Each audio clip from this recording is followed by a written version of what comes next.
In crowded Britain, where would you go to find the strangest, most romantic and least known of the places that delight the traveller in search of space and solitude? North, of course, to Scotland. Then westwards, over the sea, into a different world, lovely and sad, the far lands of the Celtic twilight.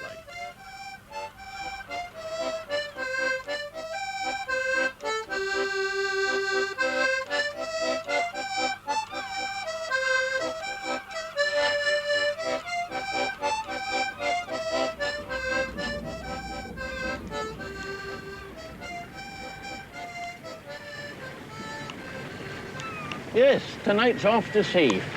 There's our ensign flying on the motor yacht St. Ebba, 19 tons with a skipper and a crew of 2, including, mark you, a cook.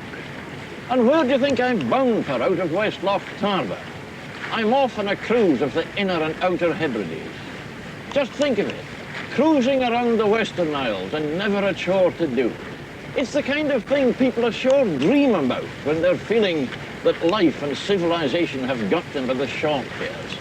Out there to the north and the west lie islands whose mere names make a nostalgic song. Islay and Jura, Gia, Colonsay and Oronsay, Mull and Iona, and the small isles with the funny Norse names, Rum, Egg, Canna, Muck. And beyond them Tyree and Call, and further out across the formidable Minch, the chain of islands called the Long Island, that's to say Barra, Benbecula, South and North Uist, Harris and the Lewes. Britain's northwestern outposts, with nothing between them and America but 2,000 miles of blue water.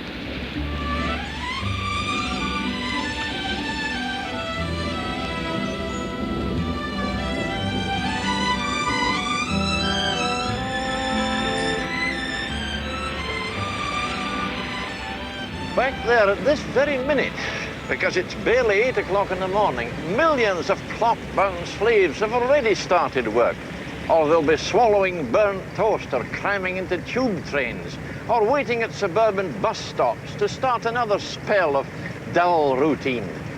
What a day to begin a dream cruise. Blue sea and blue sky and just enough wind to ruffle the surface, and what an air! Man, you can't breathe stuff like this every day.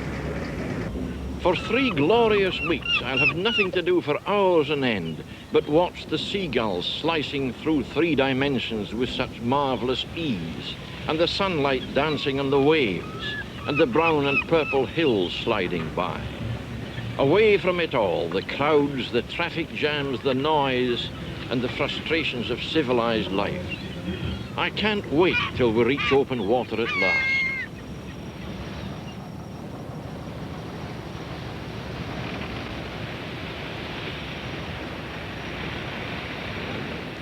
Well, we reached open water, and brother, was it open. Right now, without waiting for the Minch, I can give you a very considered opinion. The ideal craft to cruise in is a vessel of around 95,000 tons, with improved stabilizers and your own private suite.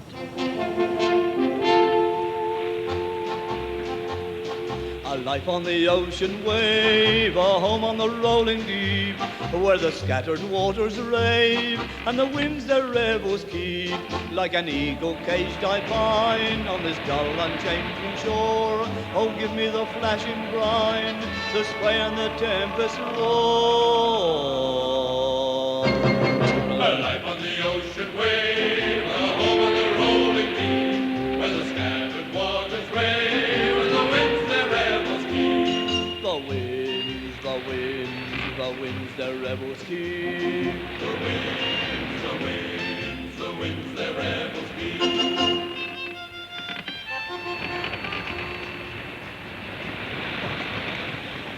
Living with 7 other men in a 19-tonner makes you pine for the solitude of a football crowd. Did I imply that the Hebridean air was fresh? That was an understatement. There's an awful lot of it, and this morning it's in a hurry. You've got to take steps about that because it's got company, salt spray. If I could spare a hand right now, I'd take my hat off to the Royal Navy and the Merchant Navy and the men who catch our breakfast fish. This is a converted motor fishing vessel. A stout ship this, and everything trim and shipshape, at least above deck. And the wheelhouse is always interesting when you can get into it.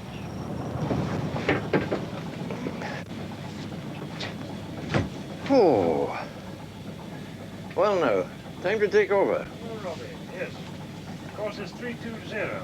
320, I'll remember that, but don't go too far away, you know. Steering a ship makes driving a car seem child's play. Everything's clumsier, and there's so many things to look after here. First thing that surprised me was the large amount of wheel turn you need to get a little ship turn, but perhaps that's a good idea. Got to keep an eye on your engine revolution counter here.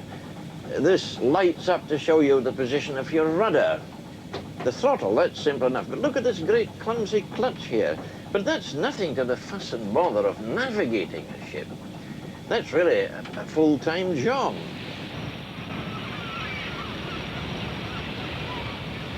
But I've got to be fair.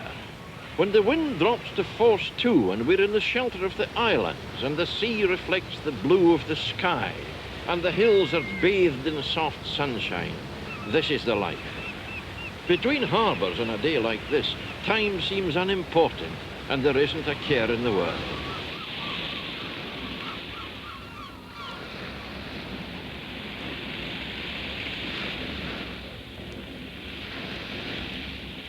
The little island we're approaching now is Staffa. It lies just west of Mull, between Iona and the Treshnys Isles, and it's uninhabited. Until towards the close of the 18th century, this remarkable little island was known only to a few Hebridean fishermen. Now, in the season, steamers bring hundreds of tourists from Oban to visit the island's famous caves, but especially Fingal's cave, the one on the right there. The most spectacular view of the famous cave and its approaches is one denied to the steamer tourists, including poor Wordsworth. He should have come as I have, on the sea. This is what Turner painted.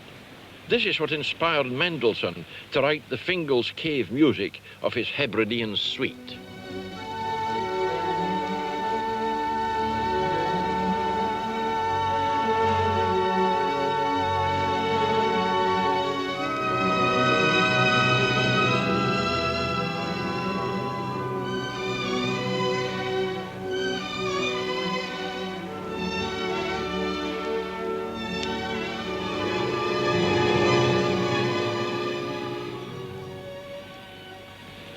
When winter gales send Atlantic rollers crashing down on tiny Staffa, sea and foam surge up to the very roof here, and the whole island is drenched in sea spray. That must be quite a sight, but this is good enough for me.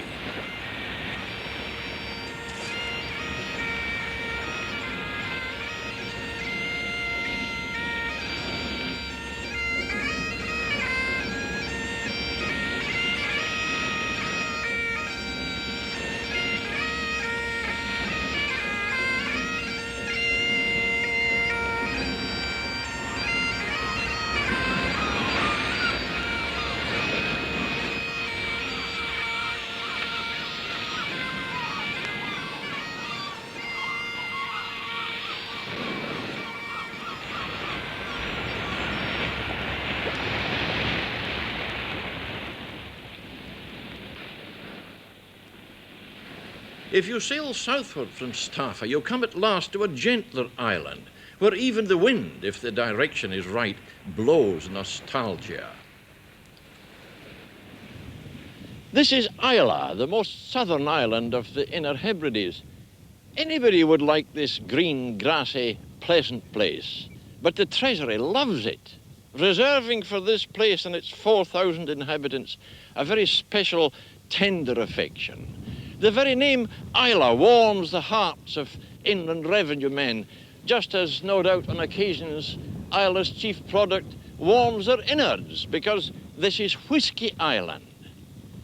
The 7 distilleries in the place, this one of them behind me, produce so much Highland malt whisky that the excise duty alone on Islay whisky consumed in Britain amounts to at least 15 or 16 million pounds a year. And Islay, besides, earns needed foreign currency by exporting a unique beverage, if I may use so humdrum a word, that goes very happily down throats of every colour in every clime.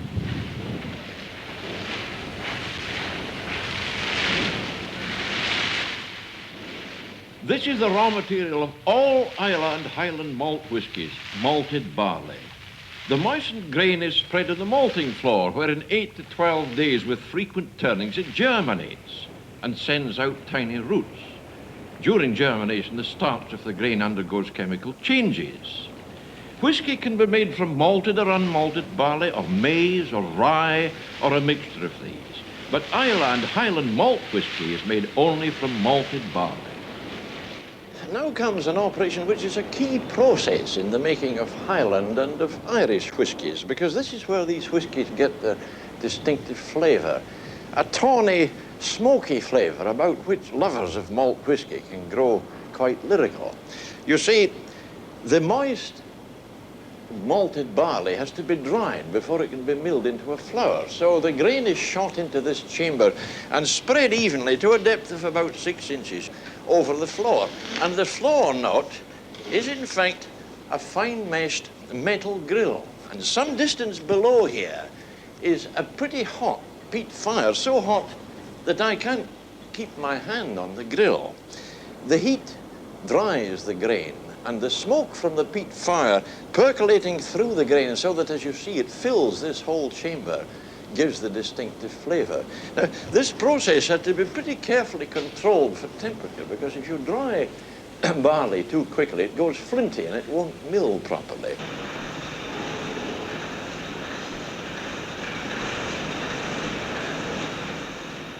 Up to a point, the process is the same as beer brewing.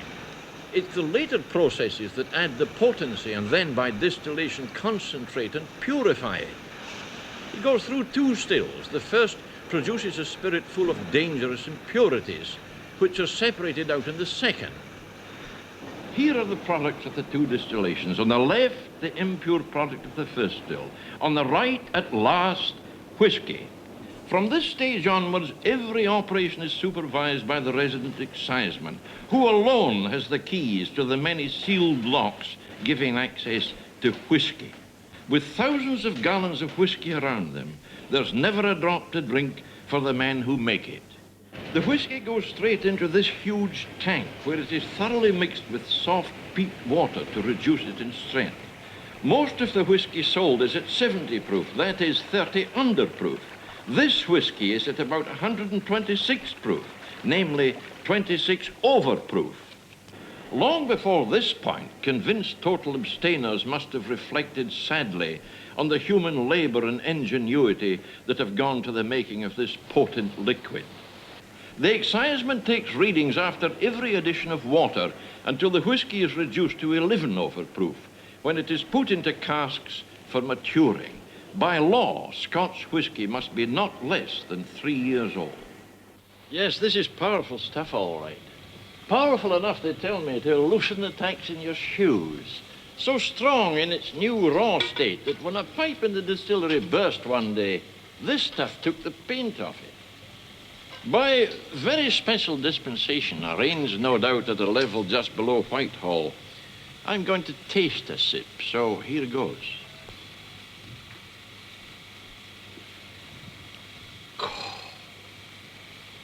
It goes down fine about so far, and then just about here it goes zoom.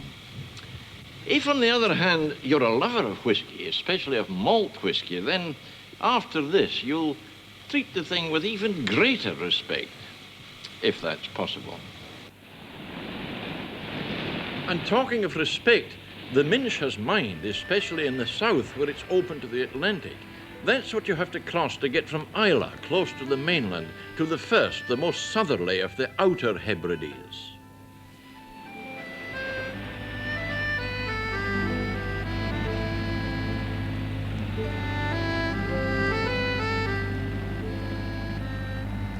Here on Barra in the Outer Hebrides, you can jump two transport ages entirely, the railway age and the car age, and go straight from the ancient highway of the islands, the sea, to the world's newest highway, the air. Because this is the Airstrip, the Tremor, the great beach in the northeastern corner of the island. At high tide, it's covered with water. When the tide goes out, it leaves a great expanse of smooth, hard sand, which would make fortunes almost anywhere else, but which here is pretty much left to the cockles and BEA. But Barra's airport is notable for more than its beach airstrip. In the checkered story of what are called industrial relationships and BEA, this airport stands out as a unique example of perfect and harmonious teamwork. The closest inspection of BEA records can show not one single instance of even the simplest misunderstanding between the airstrip superintendent, the office staff, the passenger checking staff, and the radio operator. Yes, Kitty MacPherson is all of them and more, and she's been running this one-woman airport, surely the only one in the world, for 10 years. Kitty's day begins 2 hours before the plane from Renfrew is due. It starts with paperwork. But early and urgent musts are a check-up on wind force and direction and an inspection of the beach. Driven by her staff of one in the fire tender, Kitty goes round the landing area to mark it out. Then she inspects every yard of it to make sure that no driftwood lies in the likely runways. It doesn't need to be a big obstacle to make trouble for a plane at touchdown speeds. Like so many of the beaches in these Hebridean islands, dazzling beaches that can be seen far out at sea on a sunny day, this one is composed of shell sand, which compacts quickly when the tide goes out. The surface is very firm, and on the landward side, it's almost dead level. Further out where the beach begins to dip gently, the sand is covered with millions of shells. This is a famous cockle beach. Kitty refuses to talk about the one black day in 10 trouble-free years when her lovely beach, if you can blame the innocent sand, let her down. The unofficial story, an instance of the remote working of cause and effect in human affairs that somehow lightened my day, is that a small boy achieved unique small boy distinction by bogging down a plane and nearly getting it caught by the incoming tide. He had dug for bait, thus softening the sand, in the very spot where a pilot paused to run up his engines.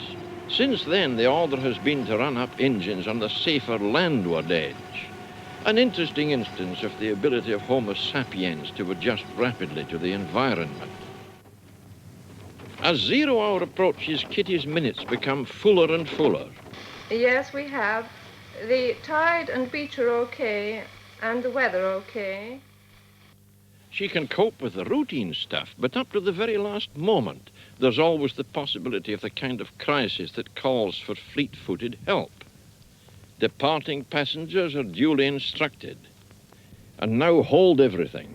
Kitty's biggest moment is almost upon her. The heron circling overhead and Kitty's listening to the pilot's instructions. He's going to come in round the side of the hill, he says, right over the isolated house that was for long the home of Sir Compton Mackenzie.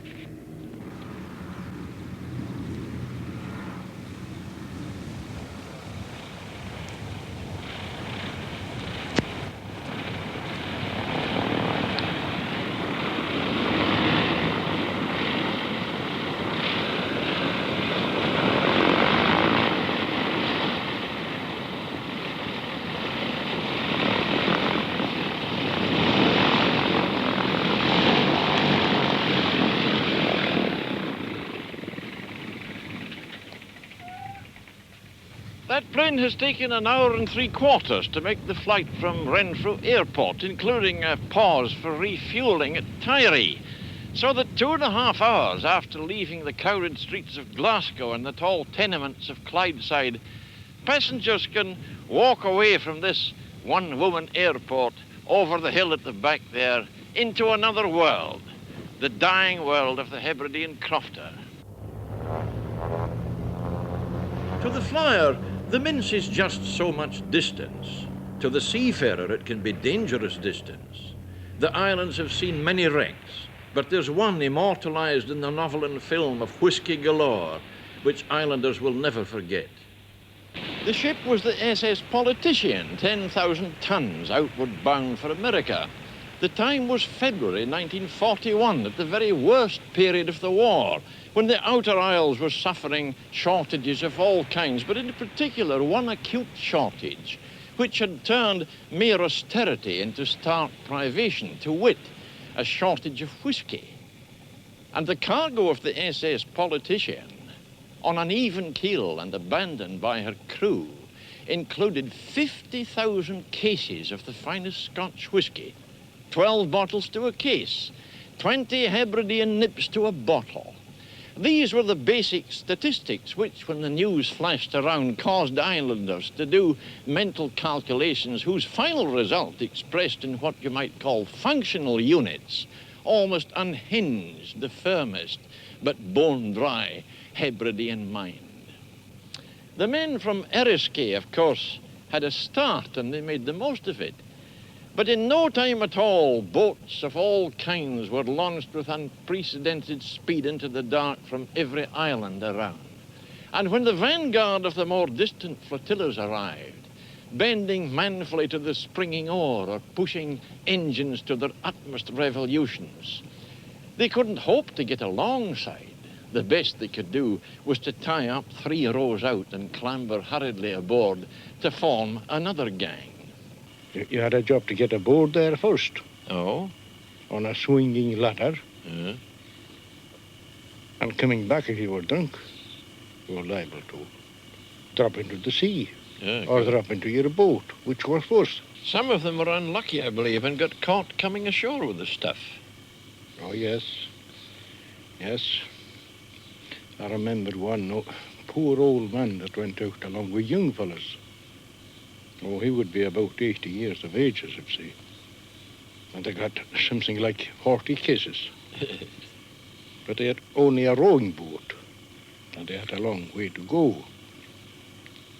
So on their way coming back with their haul, they saw MacIsaac's boat coming after them. Mm-hmm.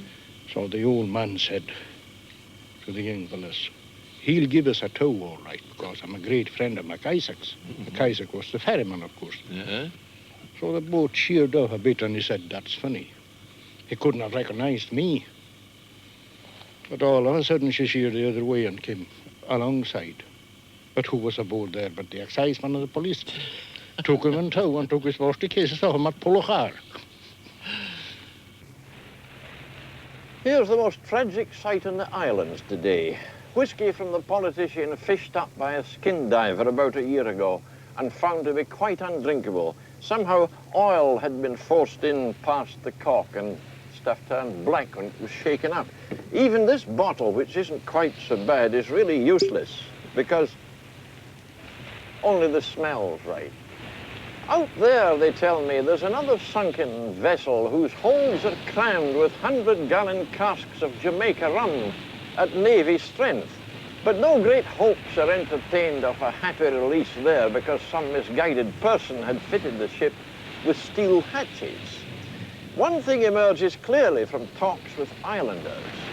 If another whisky ship should ever go ashore in these waters, the workings of her beneficent providence will be organized more efficiently and a lot more quietly. But it's not likely to happen again. That was a rare bit of island luck. The sea never yields treasure easily, and least of all this sea, always difficult and often dangerous. If the weather's rough, the nearest islands can seem far too far apart.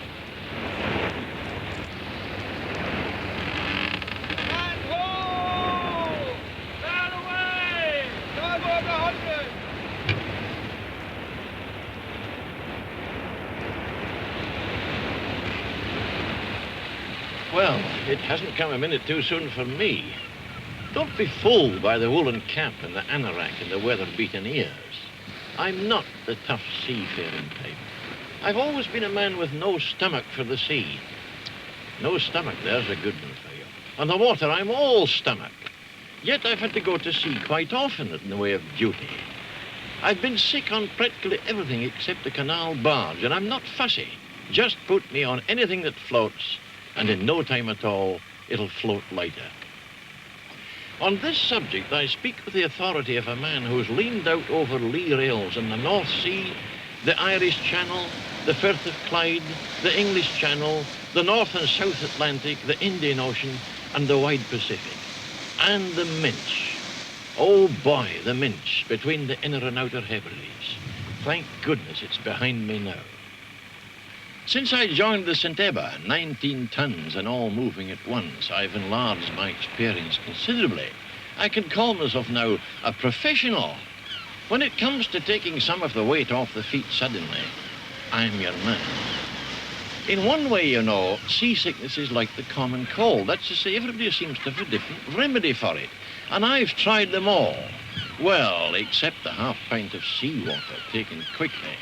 I funked that one. In any case, I don't need it. On the other hand, because I like to be thorough, I did try the good drink of neat whisky so strongly recommended by islanders. That was disastrous. I should have remembered that for islanders, the operative word, so to speak, would not be seasickness, but whisky. This experiment, however, had one temporary advantage. I had my whisky, briefly. Then there's the hearty, active technique, 20 smart trips round the deck. The trouble was I could never get in the 20 in time. And there's the opposite remedy, take it lying down. But for me, this method needs something else, morphia. Breathing deeply certain has a delaying action, but you must be careful to breathe very slowly out. Staying limp and letting yourself go with the boat is one thing I'll never try again. You see, you can only cheat your stomach once. They're not fools down there, you know.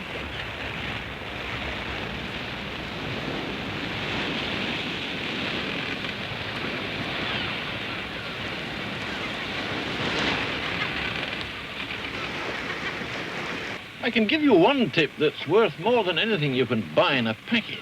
Stay in the open air on the lee side with nothing between you and the rails. Never be caught below because you thought the sight of the sea might put you off or because it wasn't too safe on the day. Crossing the Minch, I managed to fold out for 4 hours. Here in the stern, hanging on with everything. Then, like a fool who can't leave well alone, I went below to thaw out.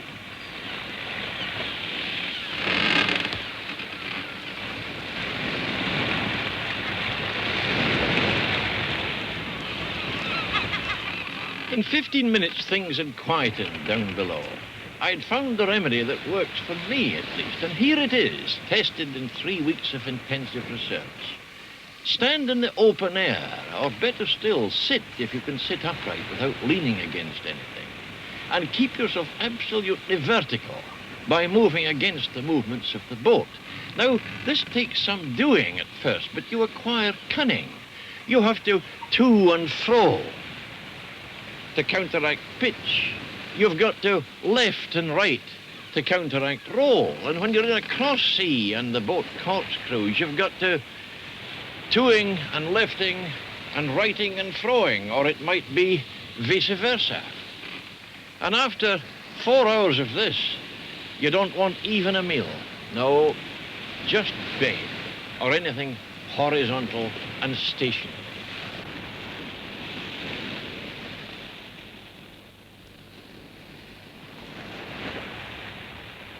But even the worst journey has an end. And this one ends in a place that symbolizes both the appeal and the tragedy of the Western Isles. You can see it all in the children at its isolated school. The school is at Vatersay, a little island south of Barra in the Outer Hebrides. It's the most westerly school in Britain, but the children coming to it this morning couldn't care less. Going to school here is in one way like going to school anywhere.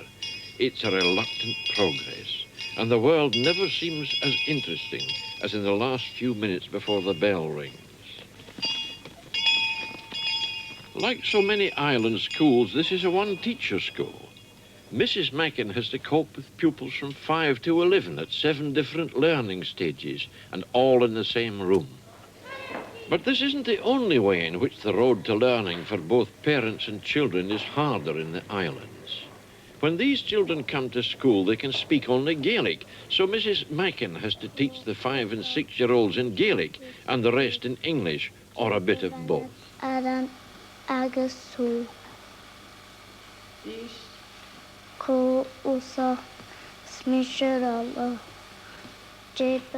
For the children, learning a new language is a difficulty which has been greatly eased by a new system introduced 2 years ago, under which the first teaching is given in Gaelic. For parents, school means the beginning of the breakup of the family, because after their 11+ examination, all these children must go on to the junior secondary school at Castle Bay in Barra, and this means living in lodgings there for 5 nights a week. And for the brighter children, lodgings in Castle Bay will be followed by life in a school hostel in Inverness or Fort William until the age of 18. And in 9 cases out of 10 after that, lonely Vatersay will just be a place to come back to for holidays.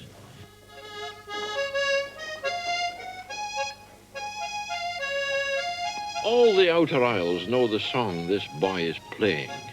It was written by his great-uncle, and it tells the story not only of one remote island, but of many Hebridean islands, because it was written by a young man who, like thousands after him, had to leave his island home for the New World.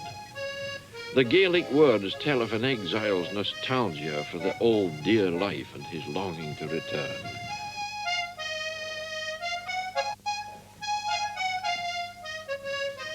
Vatersay, too remote, with crofts too small, and with fishing a thing of the past as a second livelihood, is slowly dying.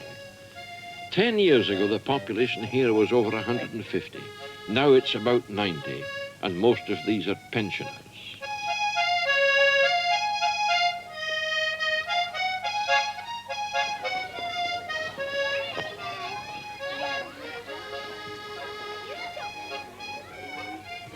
They still play the old games here, and 5-year-olds and 11-year-olds play together.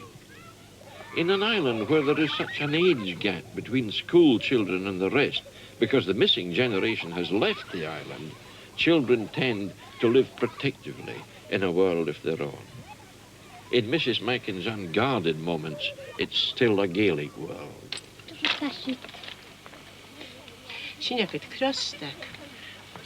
That's a starfish now. Oh, a starfish. Yes, that's a starfish. See, it's still alive. See its little tentacles coming out. Off you go and put it back in the water. Isn't that good?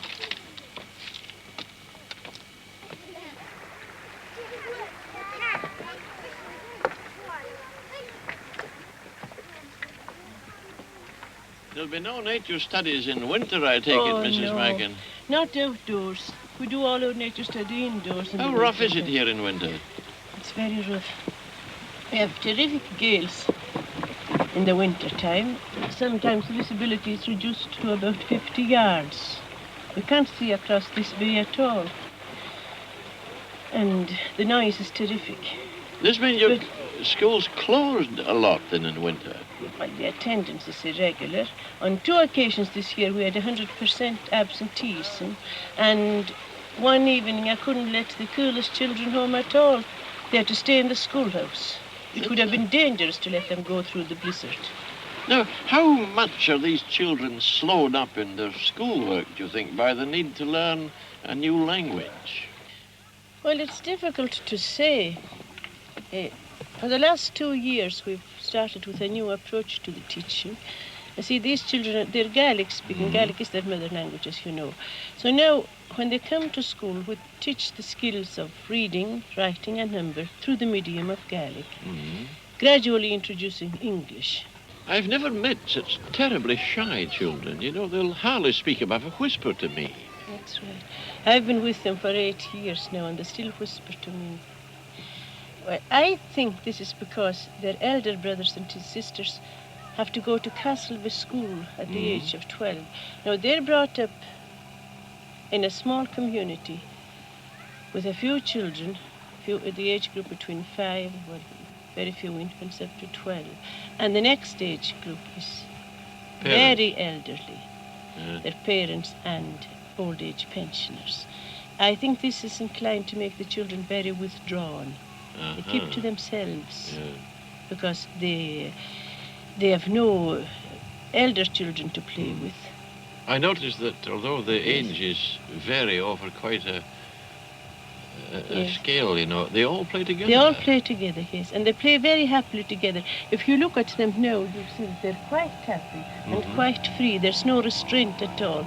But if we called them over here just now, the shutters would go on. But isn't this extreme shyness a disadvantage when they've got to cope with the bigger world? No, I don't think so. They just seem to absorb the bigger world. They go into it quite naturally. And when they go to the mainland, they seem to take it all in as a matter of course. They're very philosophical in their ways. Do you think they tend to, when they come back from the mainland, tend to look down a little on the simple island life? No, they love their island. They're very happy to come back.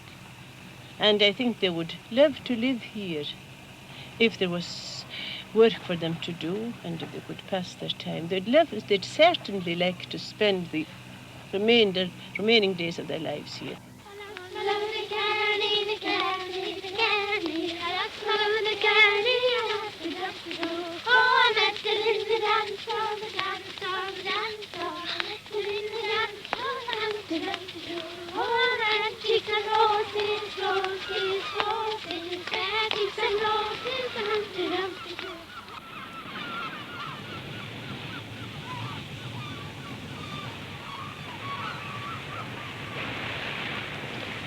A few more years and the little world they've grown up in, the only one they know, will have no place for them. Whether they like it or not, these children will have to make a new life on the crowded mainland or in some far country or on the 7 seas. But they'll never forget the little school under the hill beside the quiet shore. And one day they'll know how the exile of long ago felt when he wrote the nostalgic song with a catching melody. Good night.